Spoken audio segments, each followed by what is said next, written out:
Introducción a Java. Vamos a ver un poco de teoría. Entonces, alguno de los objetivos es describir los conceptos fundamentales del lenguaje de programación de Java, enumerar los tres grupos de productos que componen la tecnología Java. Esto lo vamos a pasar rápido, simplemente para que tengamos una idea. Resumir cada una de las 7 fases que forman el ciclo de vida de los productos y contiene una introducción a la tecnología Java, el lenguaje de programación como tal, y el ciclo de vida habitual del desarrollo. Bueno, eso es un poquito de historia, así brevemente, ¿verdad? Que es un proyecto que nació en el año 1991 como parte de la investigación destinada a desarrollar el lenguaje de programación llamado Oak para resolver la falta de comunicación entre varios dispositivos tales como videograbadoras, televisores, etcétera. De hecho, eh, la mayor parte de, de dispositivos electrónicos o electrodomésticos en sus interfaces, ¿sí? Vienen desarrolladas en Java, ¿sí? Horno de microondas, radio de los carros, etcétera, ¿sí? De hecho, de hecho, si ustedes se fijan en ciertos televisores, cuando entran al menú, cuando entran, suben el volumen, cambian de canal, etcétera, se van a dar cuenta que la interfaz gráfica se parece mucho a lo que es JavaFX, que este JavaFX es ya el entorno gráfico, ¿sí? Solo que de otra forma un poquito más amigable a diferencia de Java Swing. ¿Ok? O sea, ¿cuál fue el propósito de todo esto? Es decir, tener un programa, tener una aplicación, veámosla de esta forma, en la cual, pues, no importando el hardware, los componentes físicos, no importando esto, pues, este software se pudiera ejecutar, se pudiera trabajar, por decirles algo, ¿verdad? Si ustedes desarrollan en .NET, por ejemplo, se verán obligados a utilizar siempre sistema operativo Microsoft, ¿ok? Y así, por ponerles un pequeño ejemplo. Un equipo de expertos en desarrollo de software, el equipo Green, quería crear un lenguaje que permitiese a diferentes dispositivos de consumo dotados de diferentes unidades de procesamiento central compartir las mismas mejoras del software, lo que les estaba comentando. Es decir, querían que al momento de desarrollar una aplicación no tuvieran aquel inconveniente de preocuparse, mira, sobre qué lo vamos a correr, sobre qué lo vamos a ejecutar. Si lo vas a desarrollar en tal, veámoslo así, hardware, vas a necesitar un software en específico. No, era tratar de reducirse todo ese problema, tratar de evitar esos inconvenientes, ¿verdad? Los objetivos de Gosling era implementar una máquina virtual y un lenguaje con una estructura y sintaxis similar a la de C++. Es muy parecido en ciertas cosas, más no así en, digámoslo así, toda la forma de programación.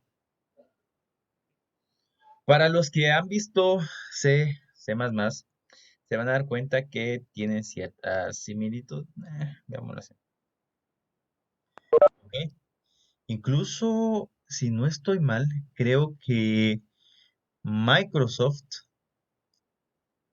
implementó un lenguaje de programación basado en Java y C++, si no estoy mal. No, no recuerdo muy bien, pero se tomó la base de Java y la base de C++ y entre estos dos nació un lenguaje de programación. No recuerdo muy bien si es C Sharp, C Sharp o no recuerdo. ¿Ok? En el 94 se hace la primera demostración de Java a los ejecutivos de Sun Microsystems. Pues no creo ahorita de que más de alguien lo haya escuchado o peor aún si haya utilizado este sistema operativo. Son Solaris, ¿sí? Que al inicio pues Java era, digamos así, parte de Sun, o sea, Sun era como que la empresa que daba el soporte a todo lo que es Java, ahora pasó a ser de Oracle. ¿Ok? La promesa de Gosling era Write once, run Anywhere. Escríbelo una vez y ejecútalo en cualquier lugar. Lo que les estaba diciendo hace un momento. Es decir, que no importa en dónde vaya a ejecutar este programa. ¿Sí? Por ejemplo, si usted desarrolla una aplicación en Sigonation.net, ¿sí? No, mejor dicho, si desarrolla una aplicación en, ahora sí, un lenguaje de programación para Microsoft, se verá obligado a ejecutarlo, a que corra bajo un entorno de Microsoft. ¿Sí? Pero ¿qué sucede si al momento de querer ejecutar esta aplicación usted lo quiere hacer, por ejemplo, en un Linux? Uy, aquí ya se complica un poco más la situación, ¿verdad? O si lo quiere ejecutar en un Mac, bueno, hay que hacer ciertas mejoras y todo esto, ¿verdad? Entonces, lo que se pretende aquí es que si yo lo programo, digámoslo así, en Linux, pues lo puede ejecutar en Microsoft o lo puede ejecutar en cualquier otro sistema operativo, sin necesidad de hacer una modificación. Vamos a ver si hay que realizar una instalación aparte, pero no es mayor cosa, que es lo que crea la independencia de la plataforma de Java. ¿Ok? Una de las características principales, digo principales porque esto es, digámoslo así, algo que los que desarrollan en Java, hablando propiamente de Java, tienen que saber, tienen que conocer, tienen que dominarlo, o al menos saber de que existe esto, ¿verdad? Java es un lenguaje de programación orientado,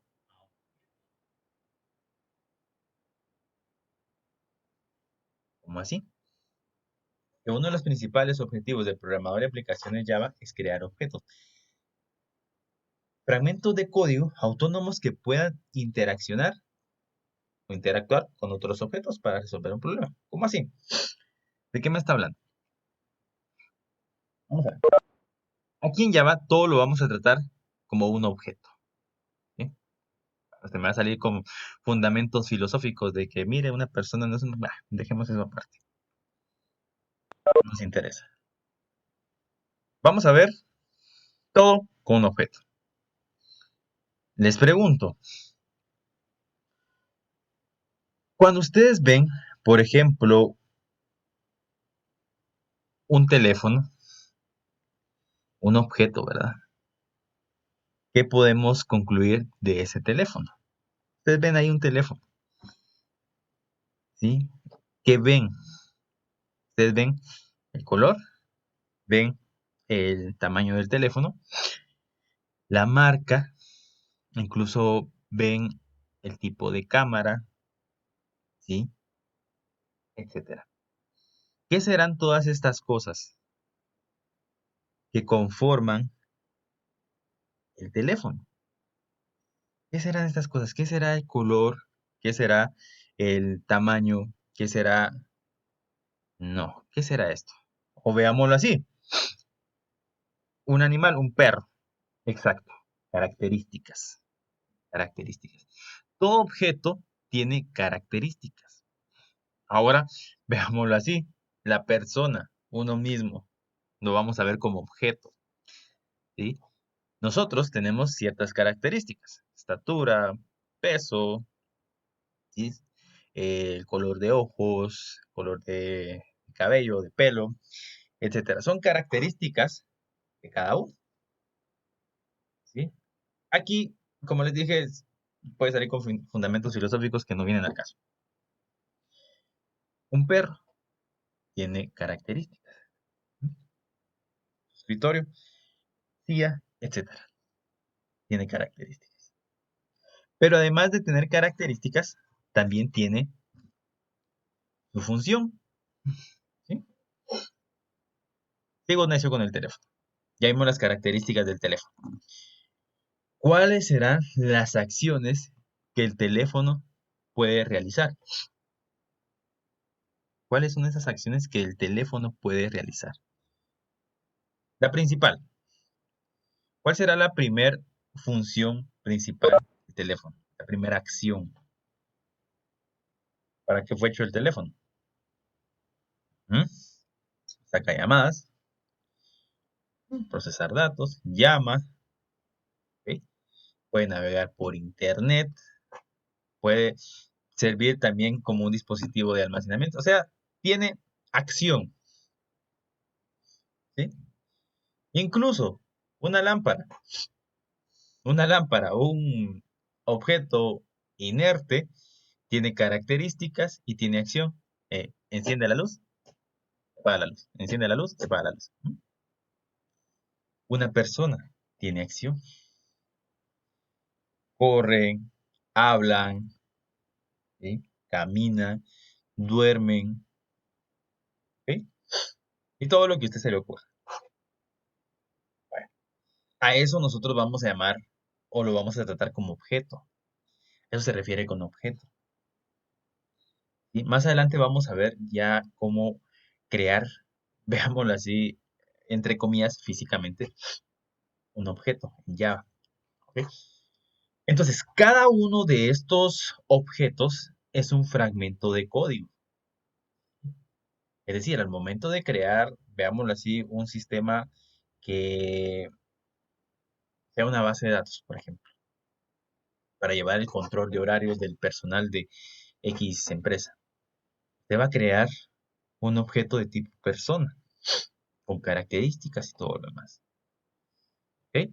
Va a crear los usuarios del sistema. ¿Sí? ¿Quiénes pueden ingresar a ese sistema? Oh, muy bien, que va a entrar, qué sé yo, Juanito Méndez. Perfecto. ¿Cuál es el nombre de Juanito? Completo. Juanito Alberto Méndez, lo que sea. ¿Sí? ¿Cuál es la edad? Tal y tal. ¿Cuál es su estatura? Tal y tal. O sea, un control más específico, número de teléfono de casa, dirección, o sea, creando todo el perfil de esa persona. ¿Sí? Lo vamos a almacenar en diferentes objetos, pero eso va a ser algo que vamos a ver mucho más adelante. Luego, por cierto, esto es principal. Esto es Java, lo primero que se le viene a la mente es orientado a objetos. ¿Ok? La programación orientada a objetos se diferencia de la programación por procedimientos, en que esta última se centra en la secuencia de pasos de código necesarios para resolver un problema. ¿Cómo así? Lo que vimos en pseudocódigo, ¿sí? Lo que vimos en pseudocódigo.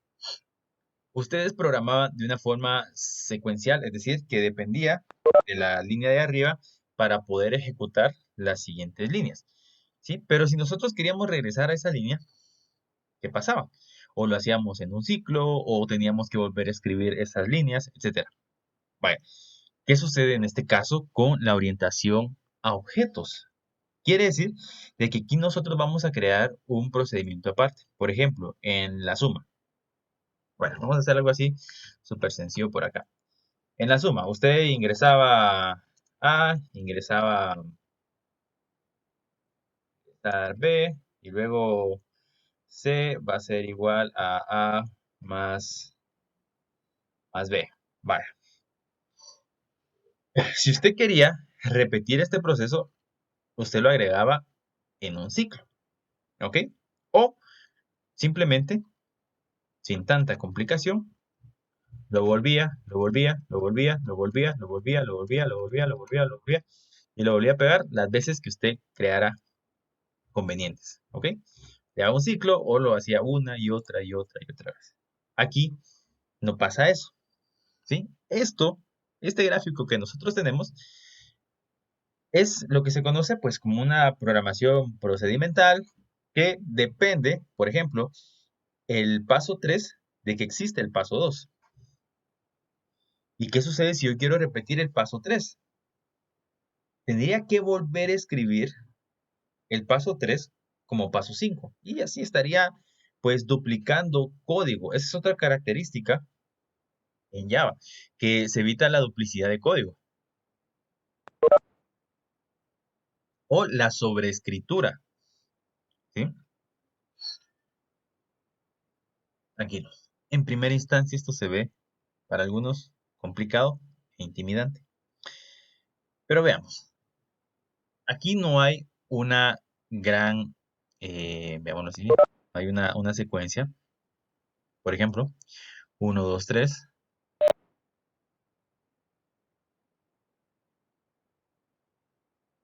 Pues sí, entonces, ¿qué sucede acá? Acá veámoslo de alguna manera. No tiene como que una dependencia directa de un objeto. Vaya, por ejemplo, este es el objeto principal. El objeto que va a llamar a todos los demás objetos. Entiéndase por objeto cualquier cosa. Persona, operación matemática, silla, mesa, lo que sea. Resulta de que yo creé este objeto, le vamos a llamar suma. Vamos a caer en esto que tenemos acá. Híjole, Ana, que tengo que programar demasiado.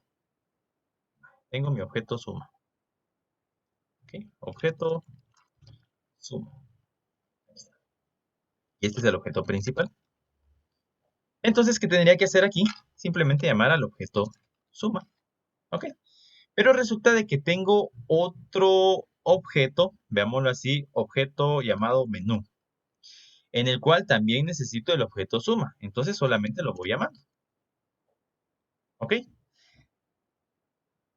Ya no tengo que estar escribiendo el mismo código una y otra y otra y otra y otra vez cuando sea necesario, sino que simplemente los voy llamando. Hace un poco más fácil la programación, reduce las líneas de código de una forma considerable y se evita la sobreescritura, como les decía. Ahora, si en algún momento este objeto de acá abajo llegara a necesitar información, o mejor dicho, el procedimiento de este objeto, ¿qué es lo que tendría que hacer? Bueno, usted me va a decir, volver a escribir el objeto que está aquí, acá. No, simplemente llamemos a este objeto. Hagámosle un llamado y ya. Y resulta que este objeto también necesita de este objeto. Volvemos a programar todo este código, las 600 líneas de código. No, ¿sabes qué? Solo llámalo. Y ya te evitas todo tipo de problemas. ¿Ok? Ahí lo vamos a ver más adelante, tranquilos. Quedémonos con la parte conceptual, toda la parte teórica. Distribuido. Bueno, en algunos casos se aplicarán este tipo de situaciones, en otros, pues no. Los objetos de Java pueden ser distribuidos sobre varios servidores en Internet. Estos objetos pueden ser incluidos en cualquier programa de Java y ejecutarlos como si fueran propios, como que fueran estuvieran instalados en tu computadora como tal, ¿sí? Por ejemplo, podemos ver en este caso un servlet. Servlet que era un applet, perdón, que era una aplicación, un código que se ejecutaba en los exploradores web para hacer las páginas más interactivas, más dinámicas. ¿Ok?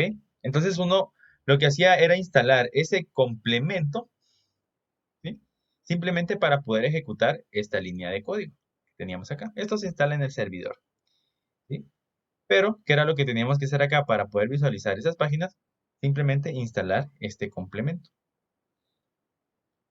Vamos a ver la otra característica. Simple. Yo sé que parece el inicio muy obvio. Algunos van a decir, "Da, es obvio, ¿verdad? Que ya cuando lo entendemos, pues se nos va a hacer mucho más fácil.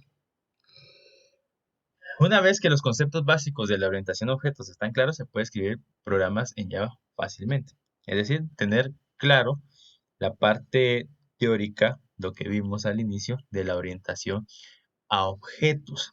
Hay otra característica muy importante, pero la vamos a ver en su momento, ¿sí? Se las voy a dejar para que la investiguen, que es el polimorfismo. El polimorfismo es otra característica sumamente importante y fundamental para poder trabajar bien Java. ¿Ok?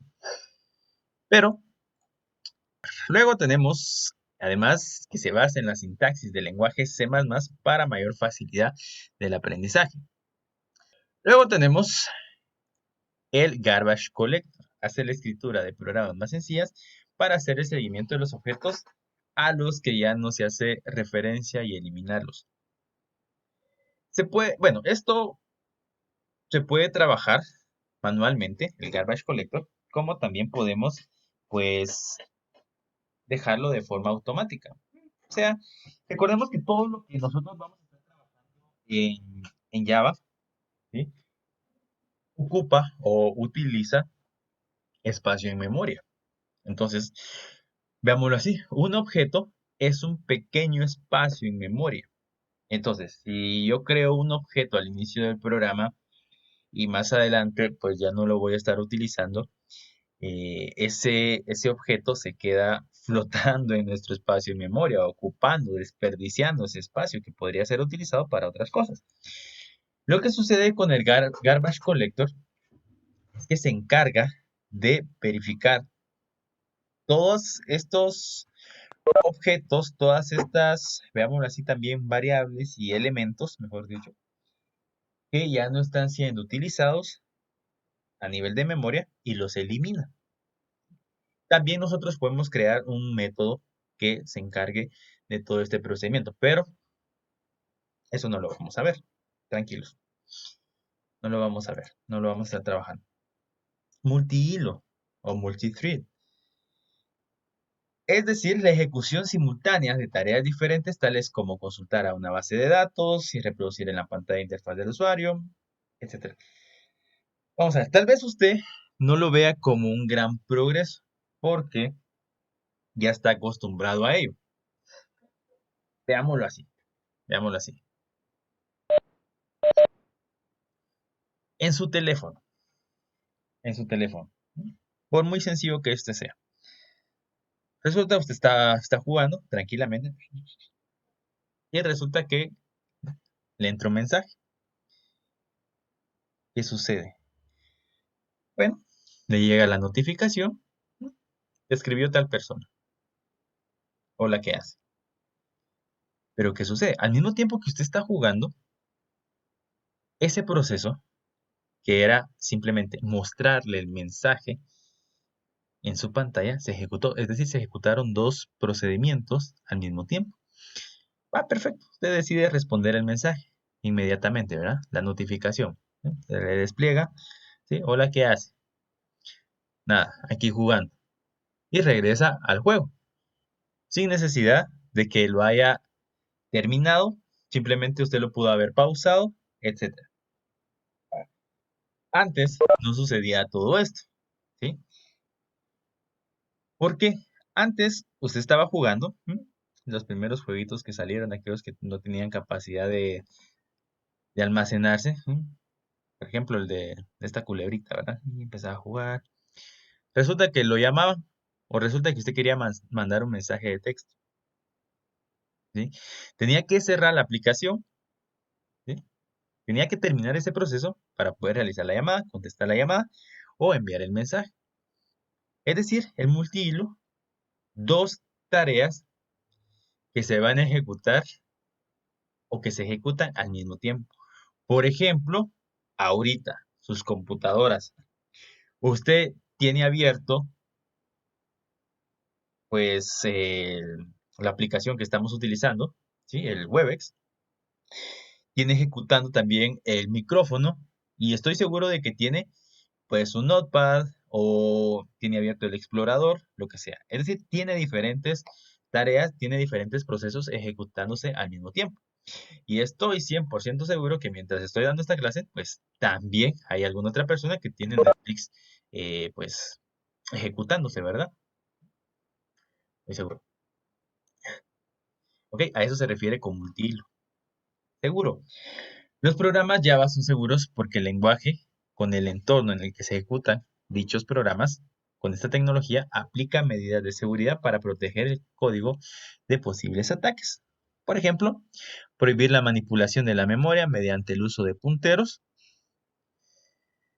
Eh, bueno, esto sí es un poquito más avanzado, ¿sí? Un poco más avanzado para los que están estudiando, los que van a estudiar sistemas. Lo van a ver, esta clase de estructura de datos, que es el manejo de memoria. El manejo de memoria. Por lo general se hace con un lenguaje de programación de tipo C o C++ para poder ejecutarlo, porque resulta que en algunos casos no se programa bien y esta memoria pues resulta no dañándose, sino que afecta el rendimiento de nuestras máquinas. Entonces, en el caso de Java, en el caso de Java ya hay métodos previamente programados que simplemente hace referencia a ellos para poder manejar este tipo de tareas. ¿Ok? Impedir que los programas distribuidos, por ejemplo, los applets distribuidos, recuérdense de la característica que vimos que se ejecutan en un servidor, puedan hacer operaciones de lectura y escritura en el disco duro de un equipo.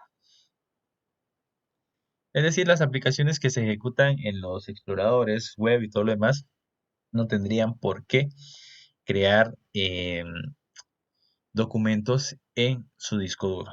Verificar que todos los programas ya contengan código válido. Facilitar el uso de firmas digitales. Una empresa o una persona puede firmar el código Java de forma que quien recibe el código pueda verificar la legitimidad del mismo. ¿Ok? Uf, bastante teoría, pero es importante, muy importante en la parte de programación. Independiente de la plataforma, lo que ya habíamos visto. No importa en dónde lo desarrollemos, ¿sí? Porque este programita se puede ejecutar en cualquier plataforma. Por ejemplo, Microsoft, Windows, Linux, cualquier distribución de Linux, Mac, cualquier otro sistema operativo. Vaya, pero ¿qué es lo que hace que esta aplicación... Vamos a ver qué pasa aquí, qué pasa aquí. ¿Qué es lo que hace que se cree esta independencia de la plataforma?